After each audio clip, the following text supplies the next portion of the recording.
এখানকার যে পানি সবগুলা সাগরে চলে গেছে আর এখানকার বোটগুলা হ্যাঁ মাটির সাথে লেগে গেছে। ভিডিও করবো না কেন কাকা? বাট গুলিয়াখালীতে সেটা নেই। গুলিয়াখালীতে এই জিনিসগুলো শুধুমাত্র বালি না, যদি বালি হতো তাহলে এর রূপ বা এর সৌন্দর্যটা অসাধারণ হতো।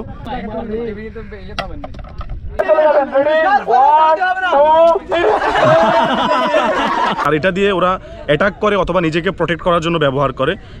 ওই আমার 10 টাকা শেষ হলো ওই ভাই রে ভাই। হ্যালো গাইজ, আসসালামু আলাইকুম। এই মুহূর্তে আমি অবস্থান করছি গুলিয়াখালী সি বিচে। তো এখানে এসে আমরা প্রথমে খাওয়া দাওয়া করেছিলাম। দুপুরে খাবার আমরা খাইনি। তো এখানে যদি আপনারা দুপুরে খাবার খান, সেটা যদি মাছ দিয়ে খান অথবা মুরগি দিয়ে, তো সেটা 150 থেকে 160 টাকার মধ্যে হবে। আর যদি গরু মাংস দিয়ে খান তাহলে সেটা 200 থেকে 220 টাকার মধ্যে হবে। গাইজ, মূলত আমরা এই রেস্টুরেন্টে খাবারটা খেয়েছিলাম। পরিবেশটা সুন্দরই ছিল। ওই দিকে দেখতে পাচ্ছেন খোলামেলা, একদম বাতাস ছিল, ভালো একটা পরিবেশে খাবারটা খেয়েছিলাম। তো আমি এখন হেঁটে হেঁটে চলে যাচ্ছি বিচে। এই সি বিচটা বাংলাদেশের যে বঙ্গোপসাগর সেটারই একটি অংশ, যদিও সি বিচ, বাট এটা একটু ডিফারেন্ট টাইপের। সেই জন্য এটা একটু বাংলাদেশে অনেকটা জনপ্রিয়তা পেয়েছে। দেশের বিভিন্ন প্রান্ত থেকে মানুষ আসে এই গুলিয়াখালী সি বিচে। তো আমি এই মুহূর্তে দাঁড়িয়ে আছি, এই তো হ্যাঁ সি বিচের একদমই সামনে। এই পথ ধরেই এখন আমি চলে যাব সি বিচে। দেখতে পাচ্ছেন আমার চোখের সামনেই দেখা যাচ্ছে বঙ্গোপসাগর। আর বঙ্গোপসাগরের এই জায়গাটাকেই বলা হয় গুলিয়াখালী সি বিচ। বিকেল হলে এখানে মানুষের লোক সমাগম একটু বেশি হয়, আর দুপুরবেলা এটা একটু কম থাকে। যেহেতু আমরা দুপুরবেলা এসেছিলাম, আসার পর আমরা তেমন কাউকে দেখতে পাইনি। তো আমরা আরামসে একদম আমরা দুপুরে খাবারটা খেয়েছি ওই রেস্টুরেন্টে। খাওয়ার পর এখন যখন একটু সূর্যটা পশ্চিম আকাশে হেলে গেছে, তো এই সিচুয়েশনে এখন দেখতে পেলাম এখন মানুষ এখানে আসা যাওয়া করছে।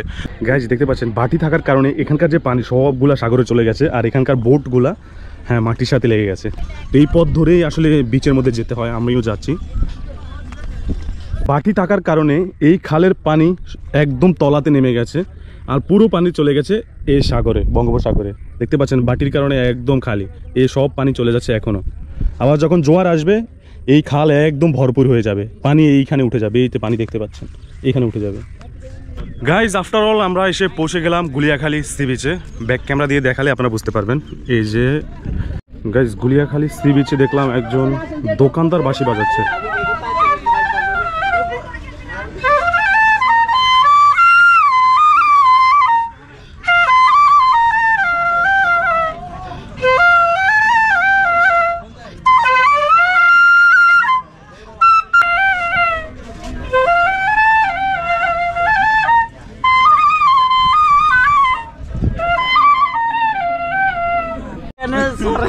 গাইজ, এই সি বিচটি এই গাছগুলোর জন্য বিখ্যাত আর সবুজে ঘেরা। আর এই গাছগুলোর ম্যাক্সিমাম গাছের মধ্যে রয়েছে এমন দড়ি দিয়ে টানানো দোলনা। হ্যাঁ, কেমন আছো তুমি? বসবা এটাতে? বসতে পারছো না? বসিয়ে দেবো। যখন জোয়ার থাকে তখন পানি সমুদ্র থেকে অনেকটা উপরে উঠে যায়। আর দেখুন এই গর্তগুলোতে পানি ভরে আছে এখনো। যেহেতু এগুলা গর্ত, তো এগুলার কোনো কানেকশন নেই সমুদ্রের সাথে, সেই জন্য যখন ভাটি হয় সমুদ্রের পানি অনেকটা দূরে চলে যায়, কিন্তু এই পানিগুলা যেতে পারে না। তো এগুলো পানি আটকে আছে। গাইজ, গুলিয়াখালী সি বিচের এই যে বড় বড় গাছগুলা, হ্যাঁ এগুলো কী গাছ সেটা আমি জানি না, বাট আমি এগুলোতে ফল দেখতে পাচ্ছি। আমি আপনাদেরকে ফলগুলো দেখানোর চেষ্টা করব। আমি যদি ভুল না হই তাহলে গুলিয়াখালী সমুদ্র তীরের যে গাছগুলো আছে, এই গাছগুলার সর্বশেষ গাছ হচ্ছে এটা সমুদ্রের দিকে দেখতে পাচ্ছেন। যদিও এই দিকে অনেকগুলা গাছ আছে, কিন্তু এই গাছটা একদম একা হয়ে গেছে। তো এটা অনেকটা সমুদ্রের দিকে। গাছ ভাটি হওয়ার কারণে পানি নিচে নেমে গেছে। অনেক জেলেরা এদিকে জাল বিছিয়ে দিয়েছে। এখন তাদের উদ্দেশ্য কি সেটা সম্পর্কে আমি একদমই অবগত নই। তো আমি এখন যাচ্ছি, আমি ওখানে একজন লোক দেখতে পাচ্ছি। গাইজ, আমি এখানে পা ফেলছি, দেখো আমার পা অনেকটা ডেবে যাচ্ছে। এই যে একজন লোক এখানে কাজ করছে। সূর্য পশ্চিম আকাশে প্রায় চলে যাচ্ছে। বুঝি না, ভিডিও করবো না কেন কাকা? কি ধরেন আপনি? জানতে চাইছি বাস। আচ্ছা, এমনিতে কি করেন এখানে? কাকা ধরেন না মাছ ধরেন? ঠিক আছে, সমস্যা না। আপনার যদি সমস্যা হয় তাহলে আর কি।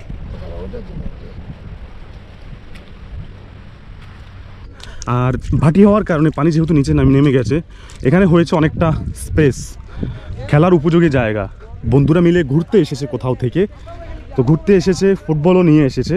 এখন পেয়েছে খেলার সুযোগ, সেটাকে মিস করে কিভাবে? দেখ, কোথা থেকে আসছেন? নোয়াখালী থেকে সবাই আপনারা এক গ্রামেরই? এক গ্রামেরই। আপনারা কয়জন আসছেন? 18 জন আসছে ফুটবল খেলার জন্য। একদম পারফেক্ট দুইটা দল হয়ে গেছে। গাইজ, সাধারণত কক্সবাজার সমুদ্র সৈকতে আপনারা যদি নামেন তাহলে ওখানে বিচের মধ্যে আপনারা শুধুমাত্র বালিই দেখতে পাবেন। আর বালি হওয়ার কারণে এর সৌন্দর্যতা পুরো বিশ্বে ছড়িয়ে পড়েছে। বাট হ্যাঁ, কক্সবাজার থেকে গুলিয়াখালী সমুদ্র সৈকতের ডিফারেন্ট আছে। সেটা কি, কক্সবাজারে যেমন সমুদ্র সৈকতে শুধুমাত্র বালি, আর বালি থাকার কারণে সৌন্দর্যটা বেশি হয়, কারণ ঢেউ আসলে সমান থাকে, অত্যন্ত চমৎকার একটা রূপ থাকে। বাট গুলিয়াখালীতে সেটা নেই। গুলিয়াখালীতে এই জিনিসগুলো শুধুমাত্র বালি না। যদি বালি হতো তাহলে এর রূপ বা এই সৌন্দর্যটা অসাধারণ হতো। আর এটা বালি আর মাটি মিক্স, মাটি থাকার কারণে সাথে এখানকার যে লুকটা সেটা কক্সবাজারের মতো আসে না। আর এই গাছগুলোতে ফল এসেছে, দেখতে পাচ্ছেন এই যে ফল, এগুলো কি ফল আমি নামও জানি না। তো আপনাদের যদি কারো জানা থাকে গাছের নাম এবং ফলের নাম তাহলে অবশ্যই কমেন্টের মাধ্যমে জানাবেন। দর্শক, এই সমুদ্র সৈকতে রয়েছে এভাবে শুয়ে বিচের ফিল নেওয়া, সাগরের অনুভূতি নেওয়ার মতো সুব্যবস্থা।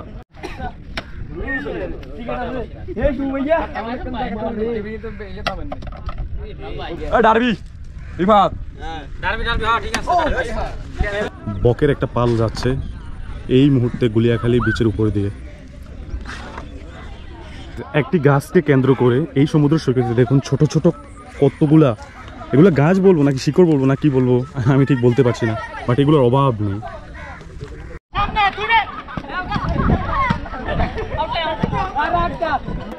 খেলা হচ্ছে দড়ি টানা, গাছ দেখতে পাচ্ছেন দড়ি টানের খেলা।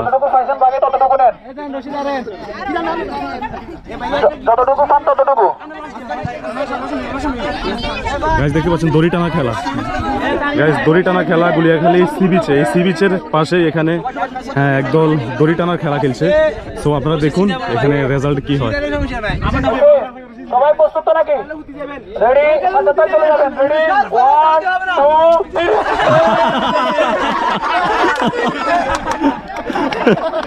1 2 এই দড়ি দিয়ে খেলা। গুলিয়াখালী সি বিচের প্রবেশদ্বার যদিও এটা দেখতে পাচ্ছেন, মানুষ এই দিক দিয়ে আসলে সি বিচে প্রবেশ করে। কিন্তু আমার প্রশ্ন হচ্ছে, এই যে সাঁকোটা নির্মাণ করেছে এত টাকা খরচ করে, এটা কেন, কোন উদ্দেশ্যে খরচ করেছে? এটা দুই পাশেই পানি, কেউ আসা যাওয়া করে না, এটা নির্মাণ করে এখানে বসে আছে, লাখ লাখ টাকা খরচ করেছে এটার পিছনে, অথচ প্রবেশদ্বার কিন্তু এটা, মানুষ এদিক দিয়েই প্রবেশ করছে। সো আমার কাছে এটা অযৌক্তিক মনে হয়েছে। আপনাদের কাছে কি মনে হয়েছে অবশ্যই জানাবেন।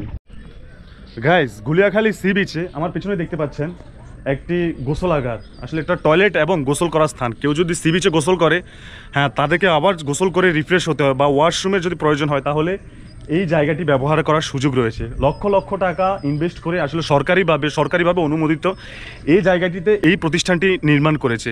কিন্তু দুঃখের বিষয় হচ্ছে এটা কোনো কাজে আসেনি, কেউ ব্যবহার করছে না, এমনিতেই পড়ে আছে।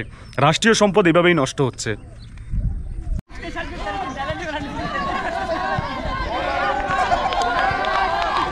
আর গুলিয়াখালী বিচে লাল কাঁকড়া অনেক পাওয়া যায়। আর সব থেকে মজার ব্যাপার হচ্ছে এই কাঁকড়াগুলার, এই যে দেখতে পাচ্ছেন এই পা, এগুলো কিন্তু একটাই হয়, এমন না যে একটা ঝরে গেছে, এমন না। এখানে অনেক কাঁকড়া আমি দেখেছি এগুলোর পা একটাই হয়, এই যে দেখতে পাচ্ছেন এটা। আর এটা দিয়ে ওরা অ্যাটাক করে অথবা নিজেকে প্রোটেক্ট করার জন্য ব্যবহার করে। এই যে লাল কাঁকড়া, এটা এই ধরনের কাঁকড়াগুলা গুলিয়াখালী বিচে অহরহ অনেক আছে, দেখতে পাচ্ছেন। এক পাওয়ালা কাঁকড়া ধরার জন্য আমি এখন জাম্প করব। আর ক্যামেরায় আছেন আহাদ। আমি ফার্স্ট ডিভিশনে ফেল। সাধারণ এক পাওয়ালা কাঁকড়া আমি ধরা ব্যর্থ। গুলিয়াখালী সি বিচে সমুদ্রে নেমে গেলাম অলরেডি। এটা একটু ডিফারেন্ট, দেখতে পাচ্ছেন। ওই যে গাছগুলা, আমরা অনেক দূর চলে এসেছি। গাছ দেখতে পাচ্ছেন ওনারা দুইজন এখন ডুব দিবে, কে কতক্ষণ পানির নিচে থাকতে পারে এটা এখন আপনাদের মাঝে দেখাবো।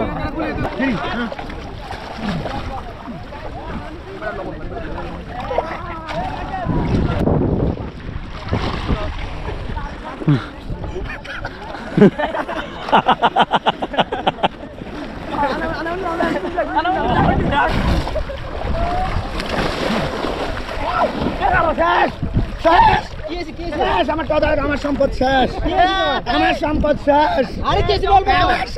শেষ। আমার পকেটে 10 টাকা ছিল, 10 টাকা আমার শেষ। আমি কিভাবে চাঁদপুর যাবো? আমার কাছে একটা আমার সম্পদ শেষ। আরে মামা তুমি শান্ত হও, তুমি শান্ত হও। 10 টাকা আমার মাথা ভরে দাও, আমার মাথা ভরে দাও। আমার 10 টাকা শেষ গো। ও বাইরে ভাই 10 টাকা লই আইছি সমুদ্রের তীরে গো। ওই আমার 10 টাকা শেষ গো। ওই ও বাইরে ভাই দেখেছি প্রথমবার